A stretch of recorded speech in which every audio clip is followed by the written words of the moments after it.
She's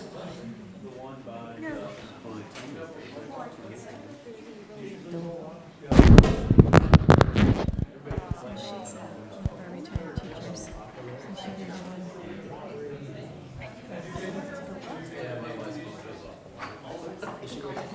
And the Goldilocks. He's been sitting. I know. So that's good.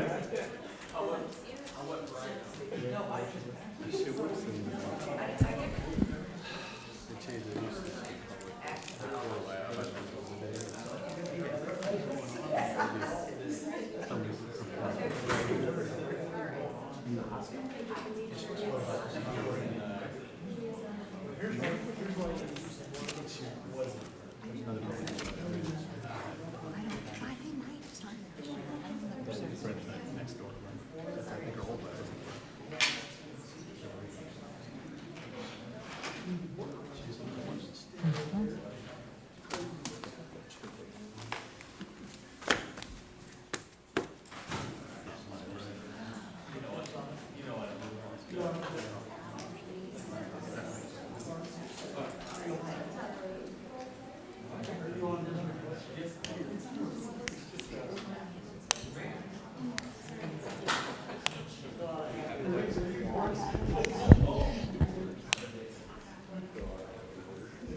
It's cold in here. It is cold It's and freezing.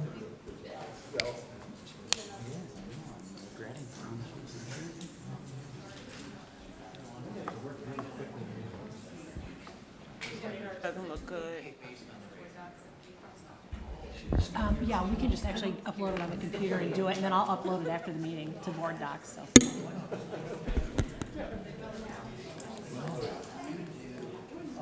Fun times. Right? I knew everything was sound effects. Makes things more fun. And the weather, you brought the weather with you. I can appreciate some. Well, I'm ready for the humidity to start. Good evening. I call this Iowa City Community School Board meeting on Tuesday, August 28th, 2018 to order. My name is Janet Godwin, and I want to thank those in the audience, those watching on television, and those following on Twitter for joining us tonight, and also those watching on YouTube. I'll start by introducing those at the table with me. To my right, Superintendent Steve Murley, Directors Ruthina Malone, Phil Hemingway, Lori Rotland, J.P. Clausen, Sean Eystone, Paul Ressler, and Kim Colvin, Recording Secretary. The public is reminded that if they wish to speak, they need to complete a speaker form found at the table in the lobby and turn it in. During community comment, persons may speak to the board about topics relevant to the district. All community comment directed at non-agenda items and agenda items shall take place at the beginning of the meeting during the community comment section of the agenda. And with that, we will go into our agenda for community comment. And I have one speaker, Lorraine Whittington.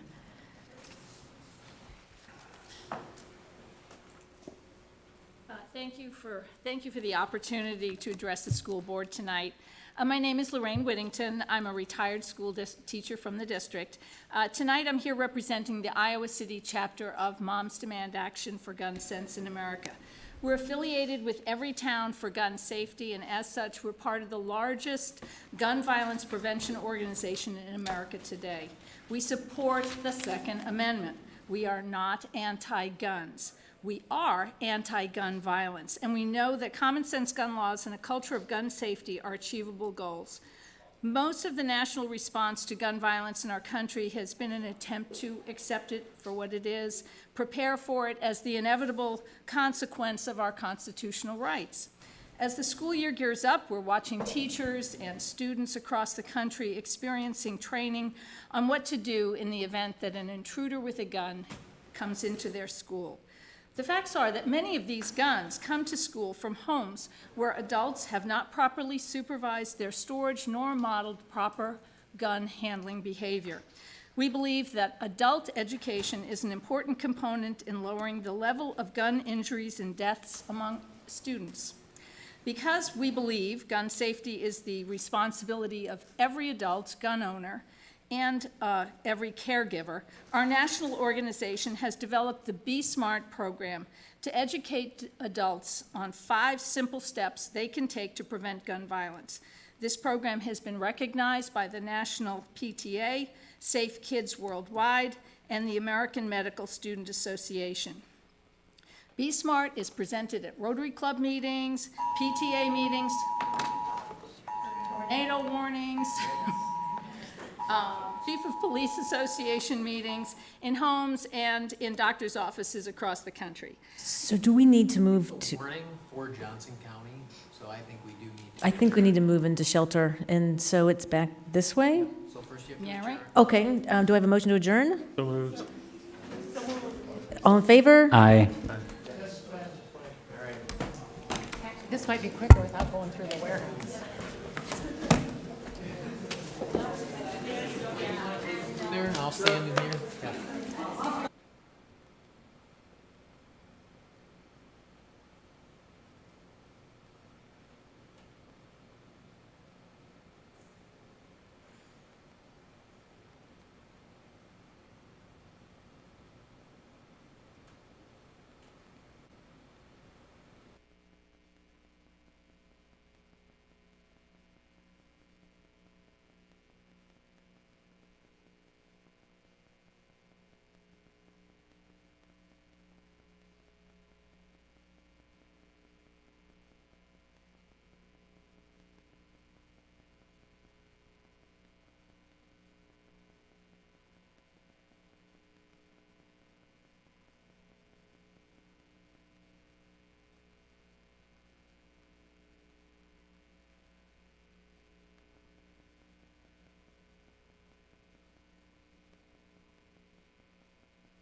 If they're back there. They started walking back that way.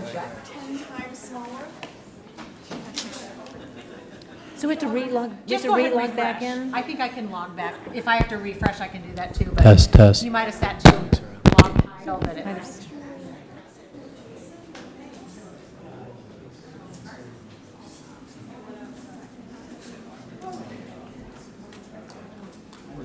Okay. Join the meeting. Yeah, I'm in. Getting back to order. So we're not recording yet. I know. Well, says we're good. Yes, we're all set. Thank you. I think she needs to call the meeting back to order. Yes, so I call the August 28th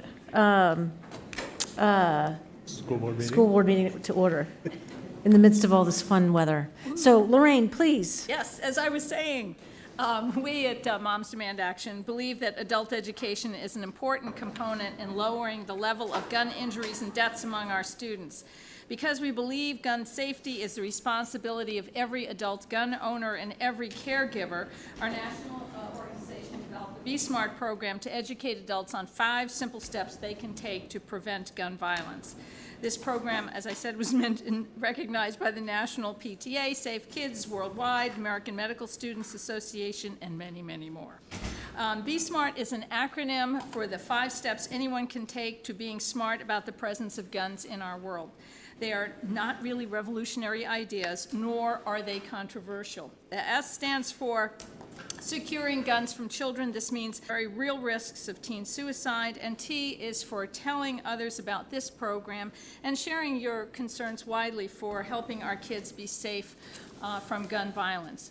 Our organization would very much like to support the Iowa City Community School District in its efforts to make students safe from gun violence, particularly when it comes to educating parents and caregivers of how they can be smart and protect our children. If every parent and caregiver in this district were trained to ask the simple question, are there any unsecured guns where my child will be? We would be making huge strides to keeping all our young people safe from unintended gun deaths and injuries. Our program won't save every life or prevent every injury, but participants in the program have agreed, even if it prevents one injury, it was worth the time learning how to be smart about gun safety. I have some brochures for you all that spell out the components of the Be Smart training program. Thank you very much for your time. I am happy to answer any questions that you have. Thank you. And yes, please, thank you. Is there an issue since we're not recording? Actually, I think we are. When Chris gave us the thumbs up, It I just, think. the little not red showing light's that we not are. on. What was your lights on? The It's not record showing light it's is not recording.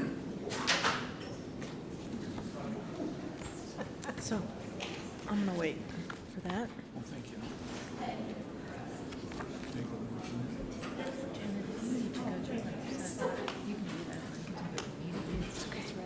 We're good.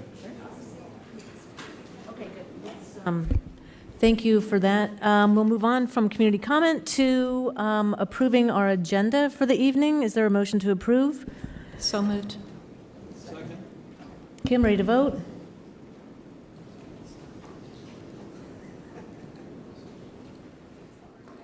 Online voting is open.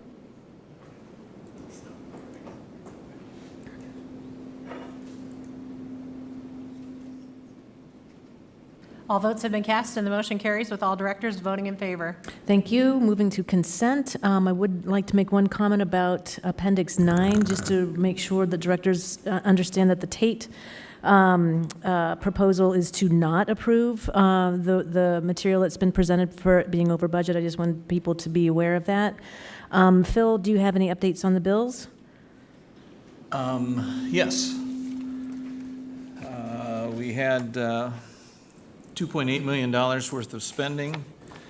There was some spending on herbicide, which in light of the Monsanto decision, I think a serious reflection on our district's use of the same chemical that was used in that lawsuit, ironically by a groundskeeper working for a school. We should reconsider our use of that for chemical trimming. We had some money for detailing a couple of Suburbans that came out of the student fund, payment for trailers, and my biggest concern was the Terracon contract that came through, and we had, I raised questions that Craig isn't here.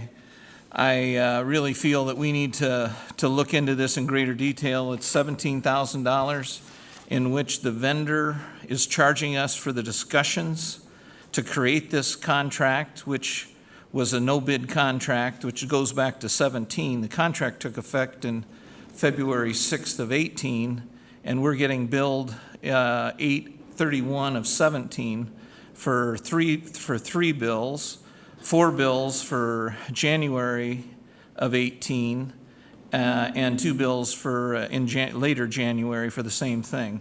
Also, in this, we're getting charged to use equipment that we own, and we're paying for the training of staff that couldn't provide the service, and we neglected a local vendor who has the training and expertise and equipment that we could just hire to do the job instead of this. We're getting hit double, in my view, and I don't think this is appropriate use of public funds, and I think this needs to be addressed by the board and possibly by the state auditor. Going forward, hopefully the bill review can focus on the accuracy of the invoicing and the payments and not being a grandstand around a personal opinion about a contract. The accuracy of the payments is that we use school funds if the contract didn't go through, they couldn't bill us for this. We're moving. Thank you, Phil. Can I, for just a little piece of clarity, I also reviewed the bills, and I saw the charge there for herbicides and fungicides, and I wanted to look to, because I had the same concern, just to let everybody know the chemicals that were used were not the same chemicals that are in Roundup. It's not a glyphosate. It is other chemicals, so there's still chemicals being used, but it was not the same one. I just wanted to put that out there. We're Thank you. using a 2,4-D product, but we do use a dicamba product for trimming. Bill, any comments on other consent items or any items to pull? Yes, I'd like to pull 7, 11, and 12. Is there a motion to approve? Well, I'd like to pull number 8. 7, 11, 12, and 8. I move that we approve the consent agenda minus items 7, 8, 11, and 12, and with the alteration made to the item number 9 that Janet mentioned. I don't think it's an alteration. It was just an acknowledgement that Oh, just we're acknowledgement, not okay. agreeing to that bid. So I move that we approve the consent agenda minus 7, 8, 11, and 12. Second. Kim, ready to vote? Online voting is open.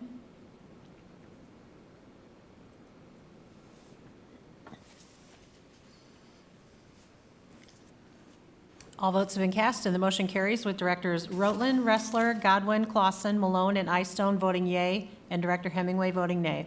Item 7, Fifth Ward Saints MOU. Yes, in that it's a contract. They get used to the facility except for the weekends of home football games and things of that. Is there any after-school programming that's done at Trek for students there?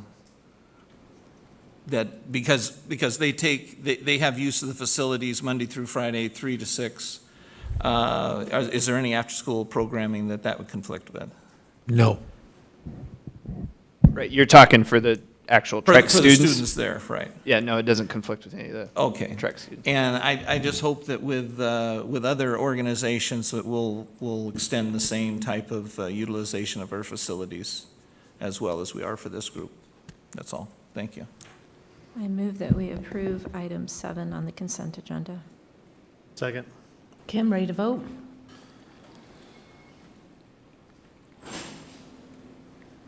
Online voting is open.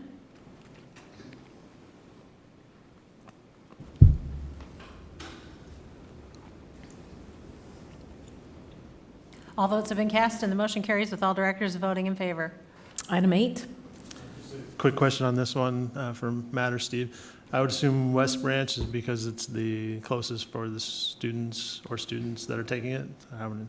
Yeah, the student that and family I've worked with on this one, they requested West Branch, and so we reached out to their administrative team and worked out the agreement with them. So Okay, so just the one student. I mean, it's Clear Creek Amana has it as well, right? And Solon. right, Lone the Tree. student from our east side of our community, and so it was a easier transportation situation for them that way. Thank you. I move we approve item number 8. Second. Kim, ready to vote? Online voting is open.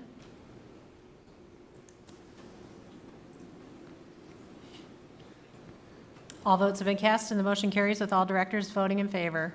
Item 11. Yes, item 11 is another one of our contracts for work on our HVAC systems, testing and balancing. Again, it's a no-bid contract. It's with a West Des Moines firm, and I'll be voting no. Thank you. We approve item 11. Second. Kim, ready to vote? Online voting is open.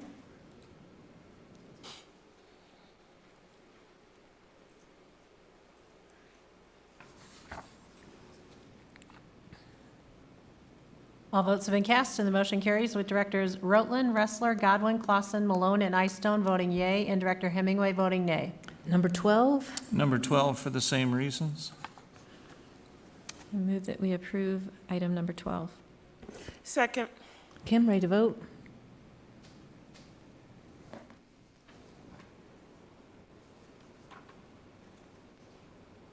Online voting is open.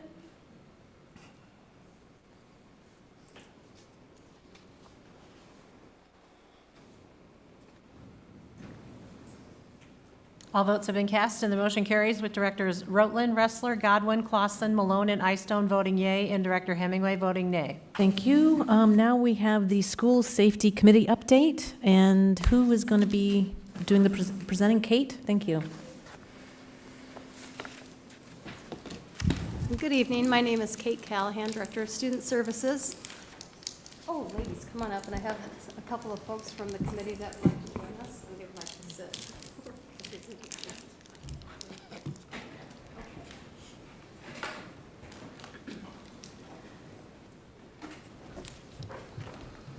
All right, we have 15 members that serve on the School Safety Advisory Committee, and many of those are with us this evening. If you're on that committee, could you please stand to be recognized? Yeah, great. And then, thank you very much. I'll let the two gals that are presenting with me introduce themselves and tell you a little bit about why they wanted to serve on this committee.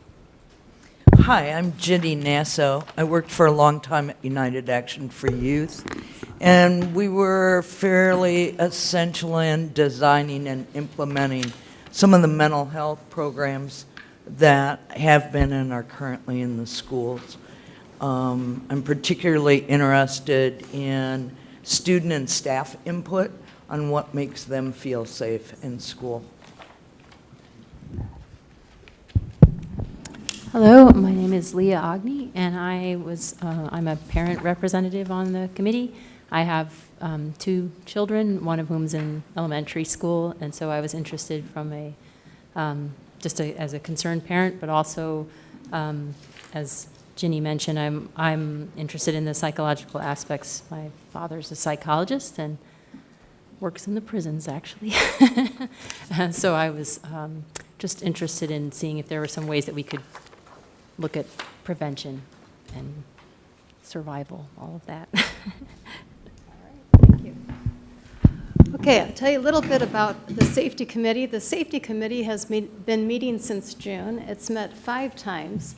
During that time, we've reviewed a little bit of research and had an opportunity to talk to the director of the physical plant. He came as a guest speaker to give us updates on security within the district. We also spoke with Laura Daly, and Susie Poulton, who talked to us a little bit about PBIS, MTSS, and mental health supports within the district. And during that time, we worked on looking at some of the hardening approaches to school safety and softening approaches, and those are listed up there for you. And when we talk about hardening approaches and softening approaches, what that means is really looking at school safety measures like zero tolerance, be considered a hardening approach, SROs, metal detectors, security cameras, secured entrances, the intruder locks on doors would all be, and then your emergency procedures and plans are part of your hardening approaches. And we also looked at areas in the softening approaches in regards to school safety, which focused more on the mental health aspects, counseling, emotional support, training on identifying mental or emotional challenges, trauma, suicide, responsiveness to bullying and harassment, and you kind of get the idea between the two areas of hardening and softening approaches. We didn't have the opportunity to fully explore all these topics because we've only met 5 times, but we do have some preliminary recommendations that we would like to make to you tonight. And we're going to go ahead and present those to you. We have 6 recommendations and then some areas that we would like to further investigate yet this year as we continue to meet. So the first recommendation is really looking at consistent implementation of the ICCSD security upgrades.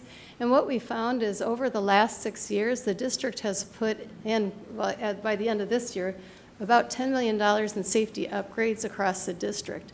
So as we looked at like the hardening approaches, we were kind of had quite a bit of what the research recommended that we should have in a district. We are just in the process of completing a lot of those hardening approaches. The 2 that we didn't see in there were metal detectors and SROs, but we were in the process as a district. What we had found is what we really needed to do is focus on staff training so that our staff members and also look at student training knew what was in our facilities and how they could utilize those in the event of an emergency. But we did find that we have a lot of safety measures, and I can't mention them all. We were actually told by law enforcement we shouldn't mention a lot of those publicly. But we do have the ability to have one monitored entry point at each school, with electronic access. We have security cameras. We do have the intruder locks and many other measures as well. Then, so our second recommendation. So on that first recommendation, what we're suggesting is that we continue to put those measures in place and then make sure staff are trained on those and have those district-wide. The second recommendation is to ensure current and updated security measures are best practice. And as I stated before, we really didn't have a lot of time to delve into that research, but we'd like to take a better look at that and see if there's anything that we're missing. We noticed there's many different apps that people can use now to communicate during an emergency. We've received information about bleed kits and all kinds of things that we've been looking at, and we want to continue to investigate that. Our third recommendation is to develop a school district building security plan that's in compliance with Senate File 2253. And this is new legislation this year where we need to develop a safety plan for our individual buildings across the district. As part of that plan, we need to make sure that we have responses to active shooter scenarios and natural disasters. It's recommended that we work with the Department of Education and also local law enforcement in the development of that plan. And then that plan needs to be distributed to parents and guardians annually, and we also need to share that plan with our students at an assembly as well. And I'll turn it over to Jenny. Thank you. So we also recommend that there's a process developed for both risk assessment and threat assessment. And risk assessment has more to do with looking at our facilities, looking at where our potential risks may be. And threat assessment has more to do with looking at an individual and a direct or indirect threat they may have made.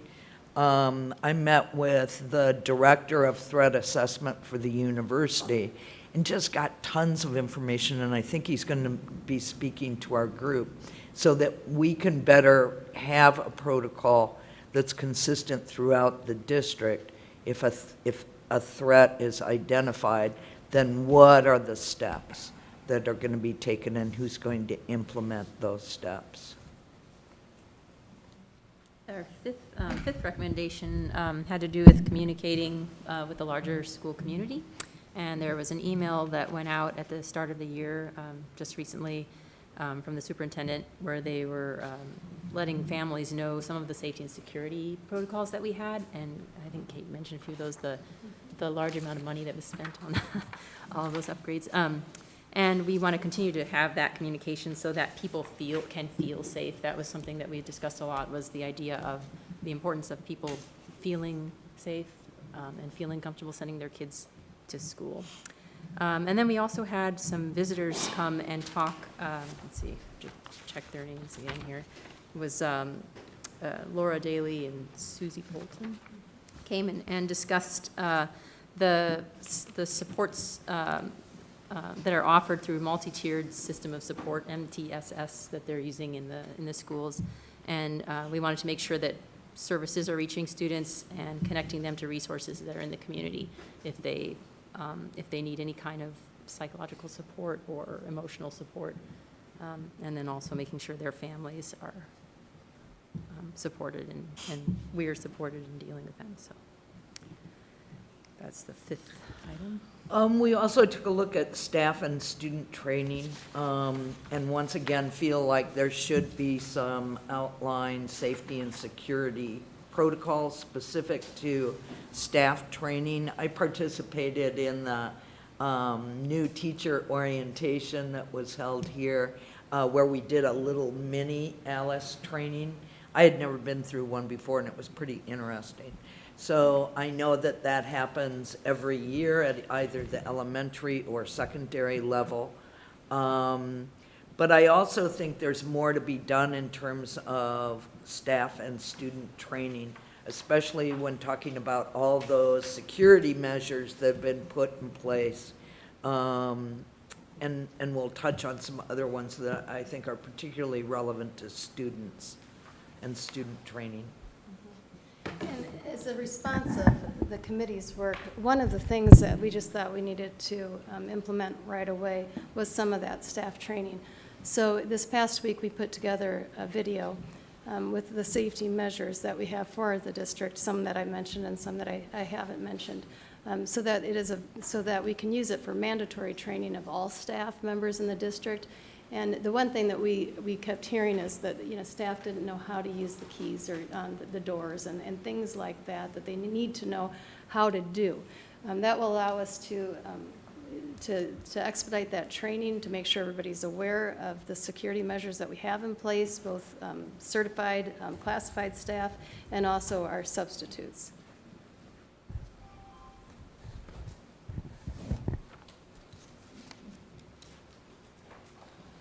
Student training.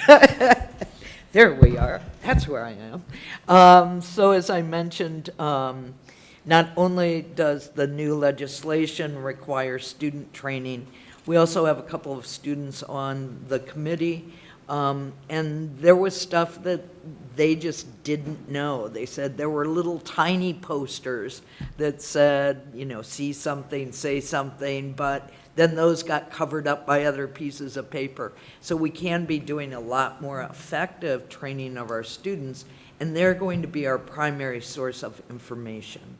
So the committee hopes that we will be moving forward on that. And an example of that is the Say Something campaign that I understand may have already started at West High. So that students know how they can make a report if they do hear something or do have a concern, and that they can do so anonymously. They can choose anonymous or identify themselves when making a report. So just once again, making sure every student knows how to do that and when to do that. Training them to do some risk assessment, threat assessment, so that they know when it's time to make that call. And then also looking at responsiveness to bullying and harassment, because it's the committee's view, rightly or wrongly, that that has often played in to some of the most violent occurrences in schools. So to make sure that we have a protocol and a plan for that.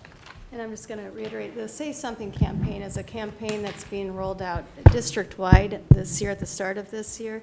And what Jenny was referring to is that West High is implementing a curriculum from Sandy Hook, adopted from that, that teaches kids how to recognize those signs so they know what to report.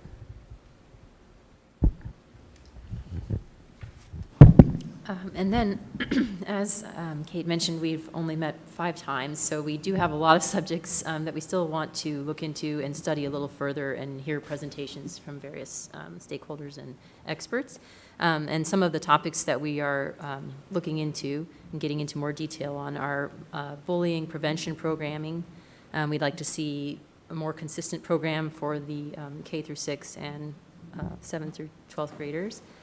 That might be something that's at various building discretion. Another topic is the format for building relationships with students and increasing the connectivity to the school. A few different, I think one of the middle schools had an interesting program connecting teachers, making sure that every student has an opportunity to connect with a teacher or various staff member. Training on identification of mental or emotional challenges or trauma.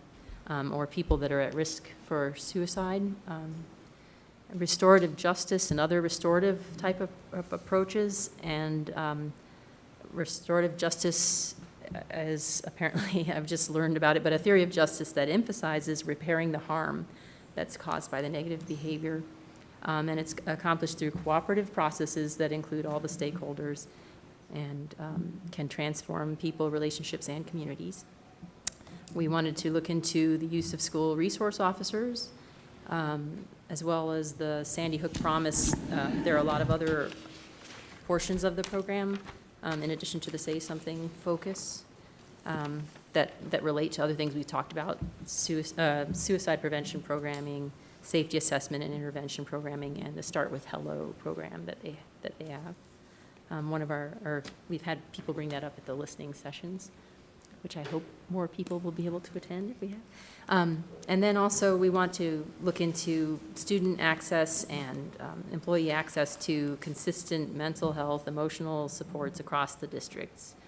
And we've talked about that a little bit, but hopefully we'll learn more, as well as social and emotional learning curriculum and practices.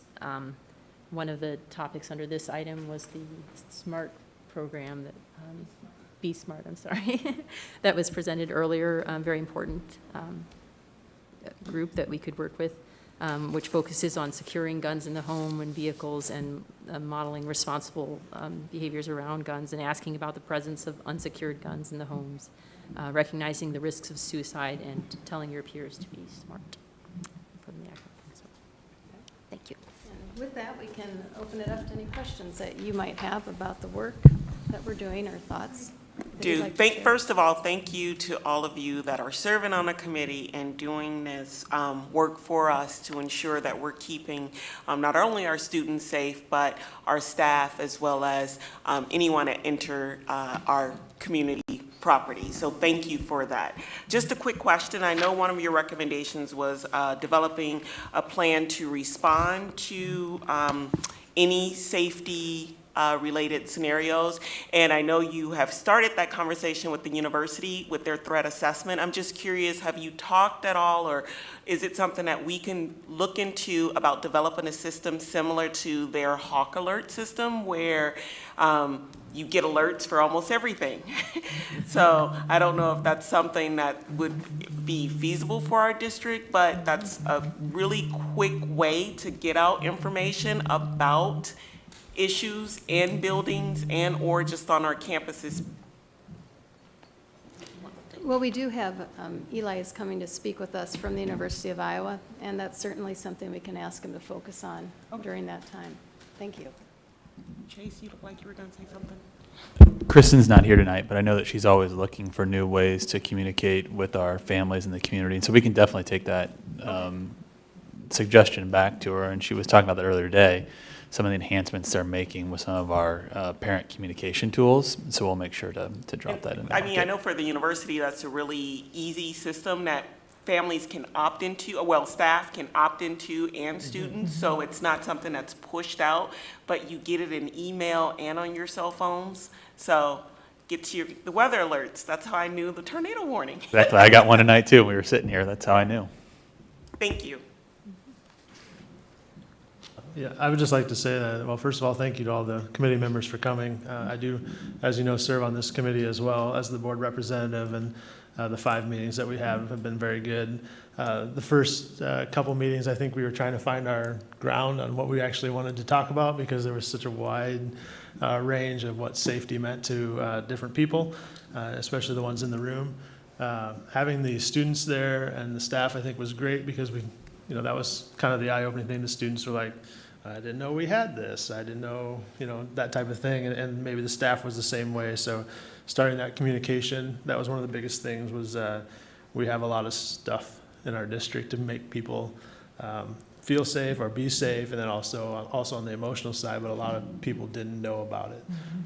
Even going, not even school physical safety, but our student family advocates and what they actually did. So to have them come in and talk, that helped to open up everybody else's eyes, I think, to kind of see what services we had going on. And then I just wanted to say, like, some of the stuff that we were talking about on this sheet about investigating, it's not that we were pro or con for anything. We just want to make sure we're taking a look at everything. A couple of times I heard Kate mention metal detectors, and I think that was about the only thing our committee was like, we're probably okay not having those. So that's probably why it's not on this sheet, to further investigate that.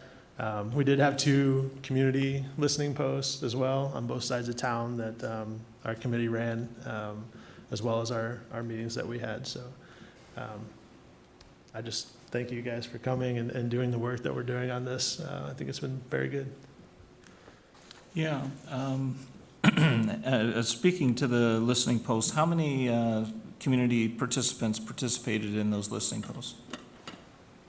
I think it was, the one I was at, it was 15. Coralville, I believe, had better attendance, but I wasn't at that one. Well, I was at the Coralville one, and I would say it was pretty close to 15 as well. Is there any interest in the future to having more listening posts, since it's during the school year and we have the ability to get information out to the community is a little better now? Absolutely. Yeah, we've definitely talked about ways to get more community input, whether the listening post is the most effective way, or if there's a way to do something through the website, like Your Opinion Counts, and really push that with people. So, yeah, the community input and the community buy-in, I think, is critical to us moving forward in the process. Absolutely, and I think it's great that you're meeting with the U of I staff. And in fact, early on when I got on the board, we had some security issues, and I suggested they come in as well. And when I met with Levi with the U of I, he referred to it as care assessment, because in any instance, it's if there is a risk or a threat, it needs care or it needs attention, and that way, and so sometimes the vocabulary that way. How many of our buildings right now have buzz-in entries? All of them. So every single facility except West High. That's the last one remaining. Right, and they have somebody that's stationed at the one door that's open. Okay, very good. Well, no, I want to thank the committee too. There was, they had 100+ people apply to be on that and everything, and there's definitely community interest for it, and appreciate all the hard, serious work you guys are doing. I'd like to echo the comments of thanks from my colleagues, because this is super important work. Our community is very engaged and interested and concerned, and wanting to make sure that we're keeping students, staff, and community members safe. A couple things I just want to ask about. I maybe actually put a plug in for the risk assessment. I'm pretty familiar with doing, risk assessments, and one of the great valuable outcomes is that you get a prioritized list of your highest risk items so that you can go and fix those things first. One of my reactions is the work is fantastic, but there's a lot of stuff that we're wanting to do, even from the 6 recommendations, but then the additional areas for investigation. And so making sure that we tackle the highest priority or the highest risk items first. So I am putting a plug in for that risk assessment. I think it can be a very, very, very useful tool, especially if we get a good process for keeping that risk assessment alive, so that it doesn't just sit on a shelf, that you, on an annual basis, perhaps redo that. And would even suggest finding companies or consultants that do that kind of risk assessment for a living, because there is a methodology around doing the risk assessment. Another question is, there's a lot of training components in recommendation 1. There's training around in the compliance item for Senate File 2253. There's training that you noted around items 6. Are any of those trainings overlapping? Are they all different kinds of training? And I'm just, that feels like a really big first step, is just to raise the awareness, as you've said. I'm just curious how you're planning to attack that kind of training set of ideas in a methodical way. We have a lot of staff training in place right now. So we have our ALICE training, which is the overview. That's pushed out each year to new employees and then different subgroups. We also have the active intruder drill. So what those are, it's the opportunity to put in practice the skills that you use, or that you've learned during the ALICE training in different scenarios. So those things are already underway. The next staff training component was the implementation of that video that we had mentioned, because we found out that we had many safety protocols and measures available to us. We had not communicated that well. So we're hoping that will help. And then I think we also have other training, for different types of emergencies, and that's already in place. So we're feeling pretty good about the staff training. And I think where we're moving in is the focus onto the student training. So Senate File 2253 requires student training starting next year. We've had conversations with the police department about what we could start with for training yet this year. What can we do this year, and how do we make that applicable for the ages of the students that we serve? So we're looking at that now, and I think that's primarily our focus at this time. There's also some models out there for peer-led training, both in bullying prevention, increasing school connectivity, peer-to-peer. And also, I think there's potential for peer-led training on some of the safety, some of the identification, how to use the say something.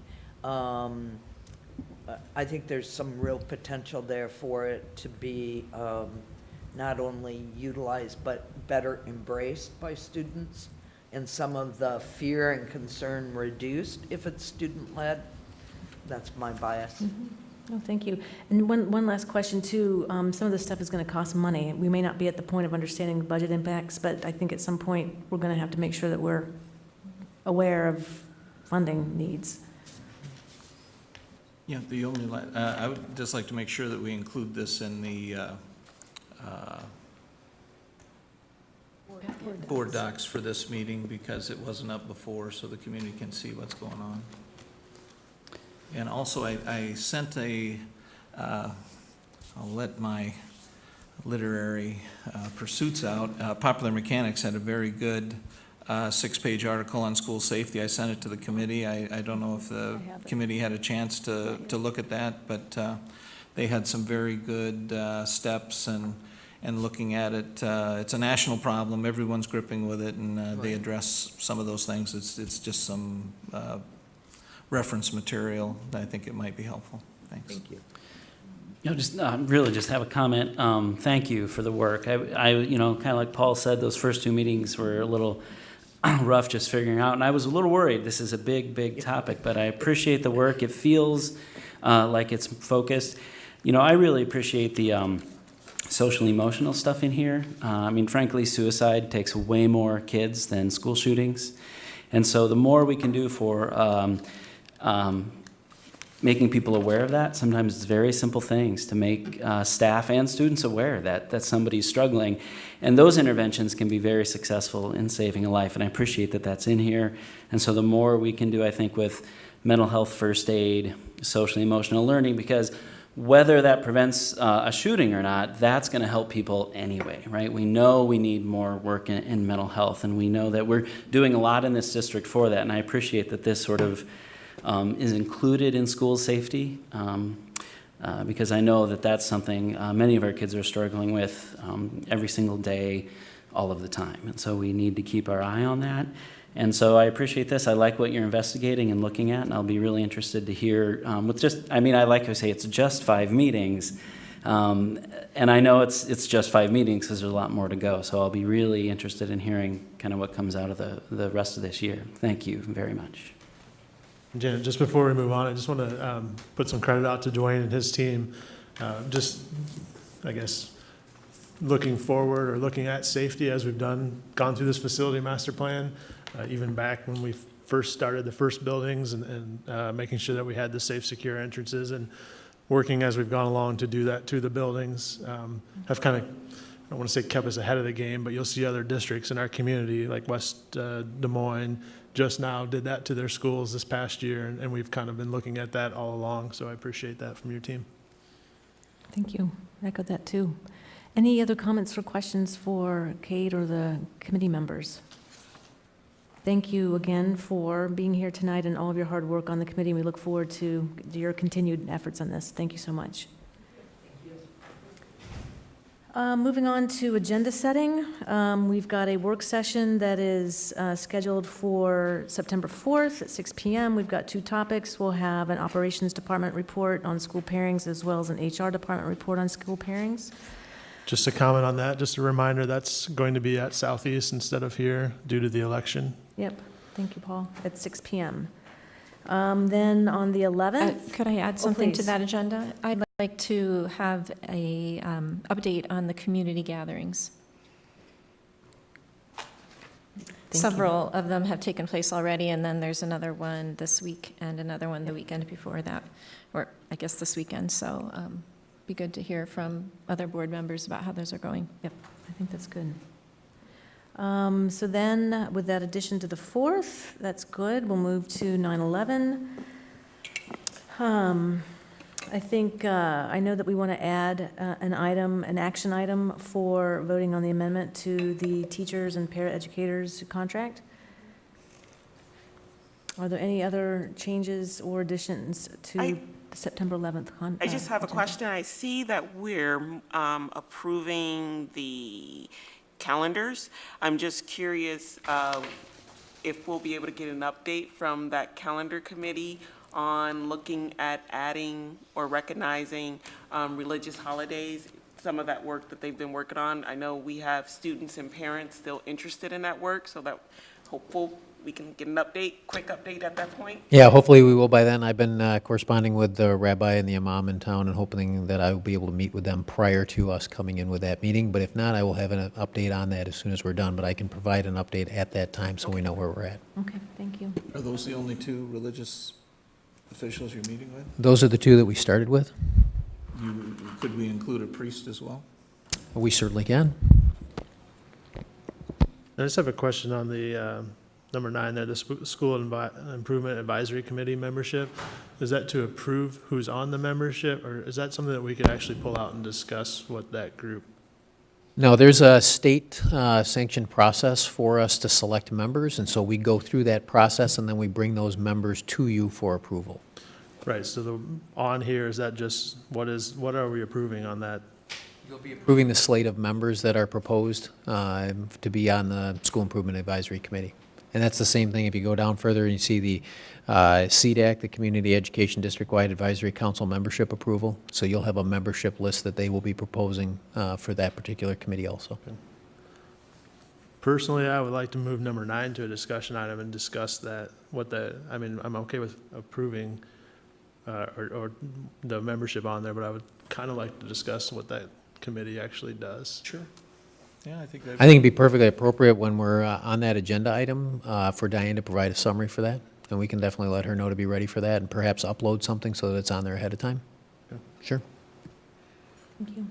Anything else for the board meeting on the 11th? If not, we've got a work session that evening as well. Again, focusing on school pairings and pairing representatives. Anything else?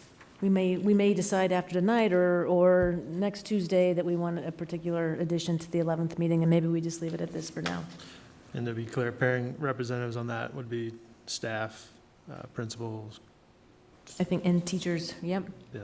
We talked about both administrators, teachers, staff. We also talked about parents, and then we talked about some other key people, like perhaps BASP directors. So those were 5 of the key areas that we'd identified for potentially inviting people in, and that could certainly be from 2 or more schools. We'd left that open at this point in time till we got a little further in the conversation.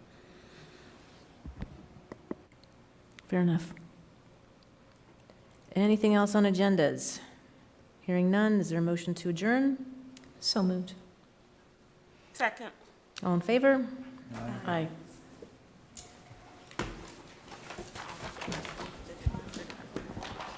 This is my parents' house. Wow.